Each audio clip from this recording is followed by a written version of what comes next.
them. We are back on Morning Line. Thanks for joining us on this Wednesday. Our guest is malpractice attorney Clint Kelly. It's always good to have him on. Some interesting conversation. We can take some calls. If you have questions, comments, 737-7587. You know, we talk a lot about medical malpractice. And that can be an umbrella thing, but we're talking about surgeries like you were just now, Correct. the open heart surgery on Neil Armstrong. There's other cases. Is it psychiatric malpractice? It'd be psychiatric malpractice. From a psychiatrist or something? Correct, Yeah. correct. I don't know if those of you who watch Fox News, I do from time to time. Dr. Keith Abloh was a psychiatrist consultant on the show. He was brought on to give psychiatric expertise anytime that there was a question about someone's mental state, or they even used him, I think, from time to time to determine someone's body language during the campaign. He sort of became a celebrity all his own because he was an interesting guy. I mean, he was a bald guy, you know, and he was interesting. Well, one day, poof, he's gone. And no explanation. Fox just dumped him. And so I was wondering, you know, what happened to him? And the New York Times and the Boston Globe reported the reason that Fox let him go was he had engaged in sexual relationships with his patients. Now, one thing I'll tell you, Nick, psychiatrists are not allowed to engage in sexual activity with their patients during a physician-patient relationship. It's the definition of malpractice. Right. Some call it, the term is called transference, where the psychiatrist transfers or becomes, if you will, a lover, you know, a consoler, someone that rather than being a treater becomes an intimate comforter. And you cannot make the argument, oh, these are two consenting adults. Correct. That's crap. Now, at some point after treatment, years later, they want to date or whatever, yeah, of course that happens. Because the patient's sick. Yeah, but a patient being taken advantage of psychiatrically by a psychiatrist, that's as bad as any form of other medical malpractice, if not worse, frankly, in my opinion. That is correct. That's the violation of standard of care. We talk about standard of care or rules that physicians have to follow. Yeah. That is a violation. Well, you know what? It's an interesting question whether or not that constitutes rape. Yeah. If someone is seeing a psychiatrist and is they're sick. Yeah, they're vulnerable. So, you know, is this some level of coercion, if you will, from someone who's sick? I don't know. That's a separate question. But anyway, again, a celebrity guy himself being the defendant in these malpractice cases, and ultimately that's why Fox. There are a lot of other things too, but that's the main reason Fox let him go. But people need to remember that in a psychiatric relationship, there are rules, boundaries that the psychiatrist or psychologist, same thing, must follow, and this is one of the no-nos you can't do. All right, you know, it got me thinking too about some of the calls I get in the newsroom from quite often. Every other day I probably get some from a family member of an inmate. I can never confirm any of these, and I don't think these are probably cases that very rarely ever come across your desk or something. But just if there is a legit case, you hear about inmates sometimes behind bars that have medical conditions. And dare I say, I would imagine, you know, we have to treat them when we lock them up. They may not always get the very best care, but they get the standard of care. Yeah. But can medical malpractice happen behind bars? Yes, it can. Every patient has rights, and that includes inmates. Now, the standard of care is a little different from someone who's in jail. You can't just go see somebody when you want to, but we do have an obligation to provide medical care to our inmates. I mean, we are a evolved society, and I mean, you know. Well, I know there's some people out there saying they're in jail. Who cares if they die and get sick? Look, that's just wrong. These inmates are sons and daughters, or mothers and fathers. They have families. I mean, you can't have that. Okay, you got to provide medical care, but the quality of the medical care and the degree of it is governed by where they are. But yes, Nick, and I get these letters sometimes. Okay, do you? Because I hear about it all the time. I haven't yet seen a case that I would take. I would take a case if I knew that I could prove a medical mistake caused a tragic injury. You know, if an inmate lost his leg, died from bad care, yeah, I would take the case, because I mean, patients deserve to get good care. You know, if you go to jail for a year for theft or whatever, you don't deserve to die from bad medical care. Right. But I have not yet had a case that I thought rose to the at least from my personal threshold, that I would be willing to take. The trick on that one truly is getting to the heart of it and finding out if it's legit. Because the truth is, many inmates, they don't like being locked up, they complain about everything, and oftentimes they're complaining about lack of treatment, not getting treatment. And I would say much of the time, their complaints are unfounded. They just don't like being locked up, and they're going to complain about something. But every once in a while, you hear cases where someone is either not getting the meds they should be getting for maybe a heart condition, they could have a heart attack, or they're not being treated for, if they're exposed to something like tuberculosis behind bars or things like that. It's just real hard, isn't it, to get the basics on that? It is, but I do take the letters. I take them seriously. I read them, and I will write back to the inmates and let them know if I can't take the case, why I can't take the case.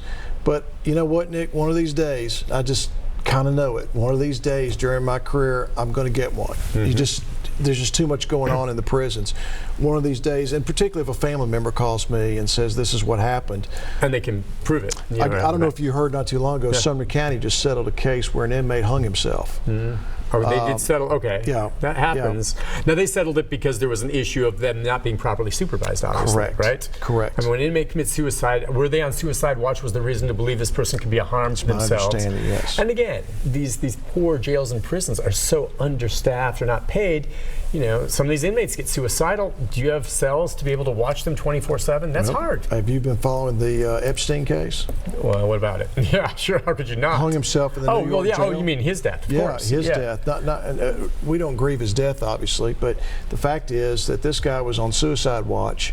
How does a guy on suicide watch in one of the most high-profile inmates in the United States winds up in a jail cell in New York and is able to kill himself? Maybe, or have himself killed. Listen, there's plenty of conspiracy theories there. I would venture to guess there were an awful lot of people that were not sad, and I'm not talking about the victims, but people that were close associates of him that were glad to see him dead. Sure. So I'm just wondering, was there something more going on? Because you make a great point. How does that happen? I don't think it does under those circumstances unless something else is going on, and I have no proof of that, but something fishy was there. Yeah, well, there has to be, right? Then that's not a medical malpractice case. That's a negligence on the part of the jail, but these things happen from time to time, and every case is different. Let's just put it that way. Yeah, and talking about cases, and we've talked about some high-profile ones with some celebrities, but from some of our viewers, cases they can relate to, the types of cases that you predominantly handle. Yeah. Is back injuries, infections, and what are the ones that are the most common that maybe someone out there viewing, either they've dealt with it or they know someone who has? Sure. Misdiagnosis of cancer. Someone comes in and has a CT scan, they find a mass. Say a woman has a mass in her endometrium. Okay. It goes undetected when it should be rechecked within a few months. A year later, it becomes cancer, metastasized, travels in the lymph nodes, and the patient now is cancerous and needs chemotherapy and may die. So now, but things can be missed, right? Or is it a standard of care where, how many tests have to be run? They are missed. Okay, they are missed. But what I mean then, though, sometimes you do what you do and you still can't know for sure it's cancer. Or they have a case because they didn't do their diligence in checking out that pain? The question becomes, it's usually not the radiologist. They find them, believe it or not. Okay. Most of the time, they find it. It's what happens, the breakdown in communication between the radiologist and the hospital and the patient. What amazes me is the radiologist sees it, reports it, puts it out there, says, hey, you might want to check this thing, and then it dies. Nobody follows up. And then the patient goes home, months go by, maybe years go by, all of a sudden patient's got cancer all over their body. And they go back, and just by happenstance, they go back and look at that CT scan and go, what happened here? Why didn't anybody tell me? That is the kind of case I take. Another kind of case I take are patients who have blood clots that could have been prevented. Especially nowadays, right? Nowadays, there's just virtually no excuse. I mean, it is extremely rare for someone to have a major blood clot that leads to death in a hospital if proper standard of care is followed. And there are a lot of ways now hospitals can prevent patients from getting blood clots that can harm them or kill them. Another case we look at oftentimes are patients who develop infections, particularly along the spine, either related to back surgery or perhaps an injection that leads to a paraplegia, wheelchair case. And informed consent, Nick, people don't really think about this, but it's patients who are not told what they're supposed to be told about a surgery. You know, our assembly line medicine now has gotten to be so pervasive that doctors don't spend the time, not all of them obviously, but many don't spend the time discussing all of the aspects and risks of the surgery that they are required to tell the patient. And so the patient signs on to the surgery thinking they know what they need to know. Something terribly bad happens, you know, the risk, if you will, manifests itself, and the patient goes, well, I didn't know this was going to happen to me. And the doctor says, well, you signed that form. And the patient's like, well, you didn't tell me about this. Right. In Tennessee, and basically it's all the other states, doctors have an obligation, the standard of care, to tell the patient about the major risks that are associated with a particular surgery. And if they fail to do that, they can be held accountable for that in court. Always ask questions? Always ask questions. And here's the problem. A lot of patients don't ask many questions because they think the doctor's told them everything. Okay, or they don't ask because they figure, you're the doctor, I trust you. Correct. Well, shouldn't we trust them? No. Heavens no. No, I don't mean that. But we're trusting them to cut us open. And when I say trust, when I say no, I don't mean you don't trust them blindly. Yeah. Yes, you trust your physician, just like I would hope you trust your lawyer. You have faith in them. Sure yeah, you do. Right. You know, I want my clients to trust me. I work hard to get their trust. Same with doctors. But we don't do it blindly. Okay, we make sure we keep our eyes open, our ears open, we listen, and we ask questions. Always ask questions of your doctor, your lawyer, any professional, to make sure that everything is being done properly, including in the hospital. When someone comes up and wants to give you an injection, or a family member, what's this? What's it for? Who ordered it? Right. Okay. Squeezing a call from Rick. Rick, good morning. Hi, Rick. Hello. Hey.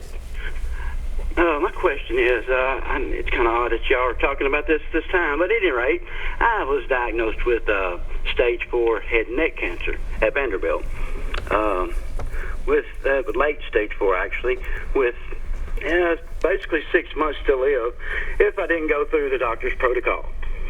So I asked a lot of questions, and the more questions I asked, the more concerned I got with, it really didn't make any sense.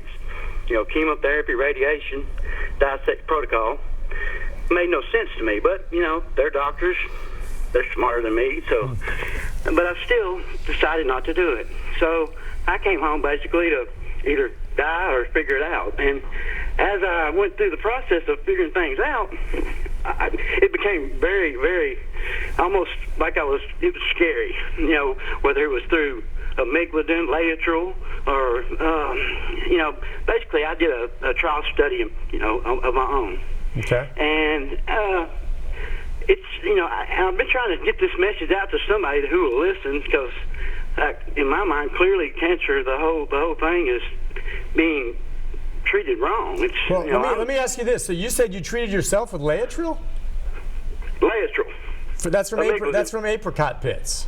Absolutely. That's what Steve McQueen tried in Mexico, and it killed him. Well, no, it didn't kill him. I mean, that's the whole thing. He probably, we don't know what killed him. I know this for a fact. Didn't save him. Yeah. Okay. What's that? Well, after doing my research, and I kind of quit listening to, all the professionals, the smart people, I call it, and just kind of did a little, soul searching, and with the research I did, and I come up with this, I never heard of lateral, B17, amygdalin, and it's not just that one particular thing. Okay, well, hang on. So so you're just saying that you treated yourself then for your cancer, and you're doing better? I'm 2 years now, cancer-free.